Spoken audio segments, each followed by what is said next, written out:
హర హర మహాదేవ్. మీకు ఎంతమంది అండి? ఇద్దరండి. ఒకరు అబ్బాయి ఒక అమ్మాయి అండి. ఏం చేస్తారండి? ఒకరు ఇంజనీర్ అండి, ఒకరు డాక్టర్ అండి. ఎక్కడండి? ఒకరు అమెరికాలో ఉంటారండి, ఇంకొకరు లండన్లో ఉంటారండి. Sorry to say this words, bitter truth. భారతదేశంలో చదివి, భారతదేశంలో తిని, తల్లిదండ్రుల దగ్గర ఉండి బయటికి వెళ్ళిపోవడం. ఒకరోజు తండ్రి అంటాడు, నాయనా అమ్మకు బాగలేదురా. కొడుకు అంటాడు, నానా నేను రాలేని పరిస్థితి, నాకు లీవ్స్ లేవు. పెదనాన్న కొడుకు చూస్తాడు, పిన్ని కొడుకు చెప్పు. అశోకార్య లాంటి వాళ్ళు సమాజం కోసం ఉన్నారు, వాళ్ళకు చెప్పు. లేదురా ప్రాణాపాయ స్థితిలో ఉందిరా అమ్మ అంటే, సారీ నాన్న, ఇక్కడ నుండి రావాలంటే బాగా ఖర్చు అవుతుంది, లక్షలు. టికెట్ కూడా దొరకకపోవచ్చు.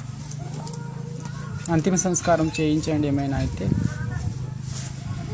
వచ్చిన తర్వాత ఫోటోకి దండం పెడతా. నిజంగా నేను చాలామంది కుటుంబాలను చూశాను ఇలా. దయచేసి ఆలోచించండి.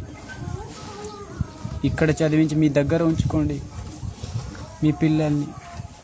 ఒకవేళ వాళ్ళకు సరైన విద్య, ఆధ్యాత్మిక విద్య అందించి ఉంటే వాళ్ళు అలా ఆలోచించేవారు కాదు.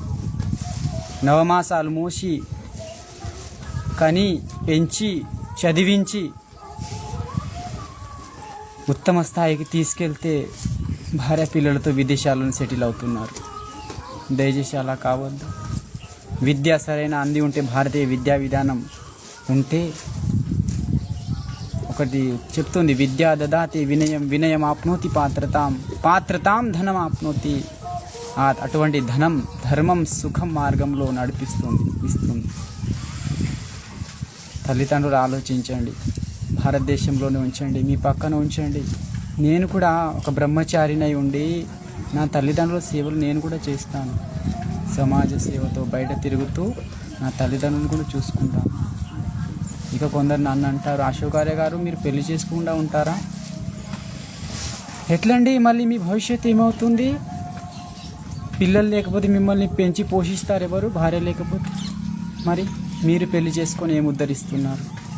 సారీ, నిజంగా సారీ ఇలా చెప్తున్నానని.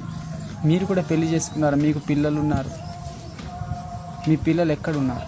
మిమ్మల్ని చూసుకుంటున్నారా? అది ఆలోచించండి.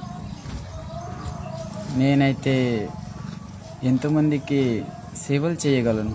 బయట తిరిగి ఎంతో ధర్మ విషయాలు, యోగ మార్గంలో ఎంతోమందికి ఆరోగ్యాన్ని, నేను ఒకవేళ నా లైఫ్ని సాక్రిఫై చేస్తే.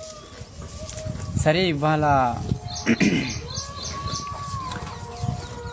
శిక్ష గురించే చాణక్యులు చెప్తున్నారు.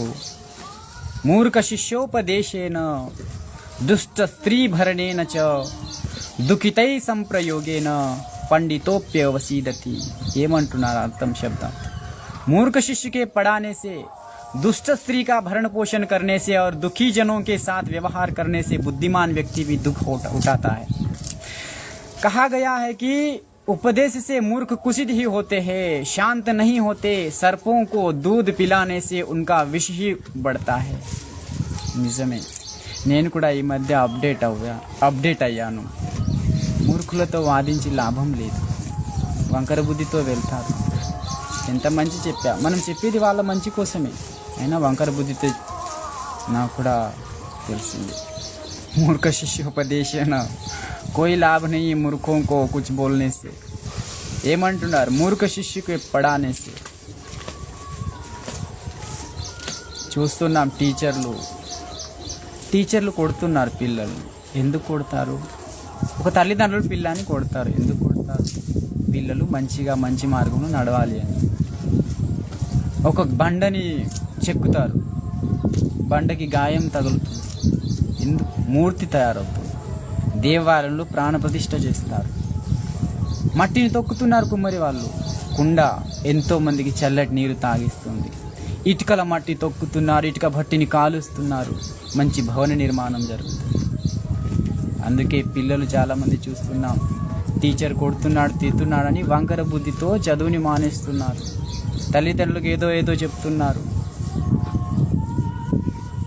కానీ అదే చాణక్యుడు అన్నారు, పంచవర్షీన లాలయేత్ దశవర్షేన తాడయేత్, తాడించనిదే మీ పిల్లలు మారరు అని.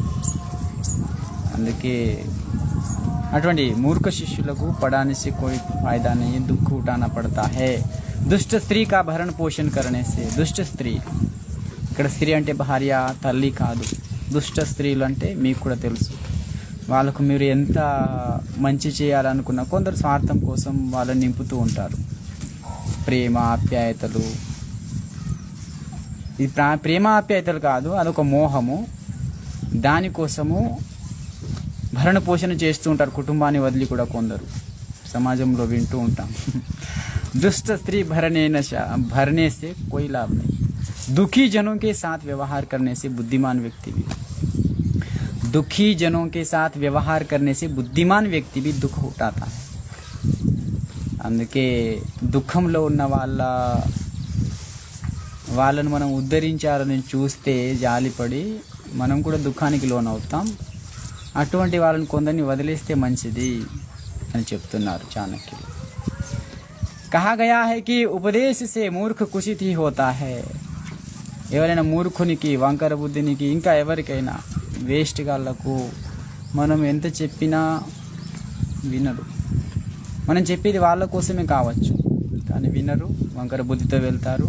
వాళ్ళ స్వార్థం వాళ్ళకే ఉంటుంది, వాళ్ళ మోహం వాళ్ళకే ఉంటుంది, వాళ్ళ ఆనందం వాళ్ళకే ఉంటుంది. आचार्य चाणक्य का कहना है कि दुष्ट स्त्री का संग करना अथवा इसका पालन पोषण करना भी दुख का कारण बन सकता है. इसी प्रकार दुखित व्यक्ति का संग करने इसका नतीजा भी दुख कारक ही होता है. भावार्थ చెప్తున్నారు, दुष्ट मूर्ख दुष्ट स्त्री दुखी रोगियों पीड़ित एवं शोक संतप्तों के साथ व्यवहार होने में कष्ट होगा ही होगा. కానీ నాలాంటి వాళ్ళు కష్టం వచ్చినా కూడా, బాధ అనిపించినా కూడా మంచి చేయాలని అనుకుంటారు. ఏ విధంగా అయితే ఒక డాక్టర్, ఒక పిచ్చోడు వచ్చాడు డాక్టర్ దగ్గర పిచ్చోడు వస్తే ఆ పిచ్చోడు డాక్టర్ ముఖం మీద ఉమ్మేస్తున్నాడు. అయినా కూడా డాక్టర్, నన్ను ముఖం మీద ఉమ్మేశావు, నన్ను తిడుతున్నావు, నాకు కొడుతున్నావు అని ఇంజెక్షన్ ఇవ్వడం, మందులు ఇవ్వడం, ఆపరేషన్ చేయడం వదిలేస్తాడా? ట్రీట్మెంట్ చేయడం వదిలేస్తాడా? ఇది లాస్ట్కి అర్థమైంది. ఇది గుర్తుపెట్టుకోవాలి. సాధువులైనా, సమాజం మేలు కోరేవారైనా, ఇంకా మంచి కోరే డాక్టర్లు, వీళ్ళందరూ ఇబ్బంది కలిగినా కూడా అటువంటి వాళ్ళను వదులుకోరు. ఎందుకంటే వాళ్లకు సమాజం కోసం, సమాజానికి మేలు చేయడమే వాళ్ళ ముఖ్య ఉద్దేశం. దానికి అవమానం కలగని, బండలే వేయని, రాళ్ళే వేయని, ఏమైనా చేయని, కానీ సమాజాన్ని మేలు చేయాలి. అటువంటి దుష్టుడు ఒకవేళ మంచిగా మారితే వాళ్ళ కుటుంబం మారుతుంది, సమాజం మారుతుంది. చూడండి చాణక్యులు ఎంత మంచి విషయాలు చెప్పారు. అటువంటి బ్రాహ్మణులు నేటి సమాజంలో అవసరం. దయచేసి అందరికీ షేర్ చేయండి. సర్పోं को दूध पिलाने से उनका विष ही बढ़ता है అంటున్నారు. ఒక విషయం, త్రాచు పాములు ఉంటాయి, మీరు ఎంతైనా పాలు తాగించండి, దాంతో విషయమే తయారవుతుంది. అందులో ఆ విషయం మళ్ళీ మీ మీదనే ప్రయోగిస్తుంది. మొన్న ఒక పేపర్లో వచ్చింది, ఎవరో ఆ మహాతల్లి పాముని పెంచిందట, ఆ పామే చివరికి ఈమెను చంపేసింది. అదొక వాస్తవమైన ఉదాహరణ. కానీ సమాజంలో అది వాస్తవం, కానీ దాని ఉదాహరణ తీసుకోవాలి. అక్కడ డైరెక్ట్ నాగుపాము, కానీ సమాజంలో ఎన్నో నాగుపాములు ఉన్నాయి. జాగ్రత్త. జై శ్రీరామ్, హర హర మహాదేవ్, వందే మాతరం. Please share to all.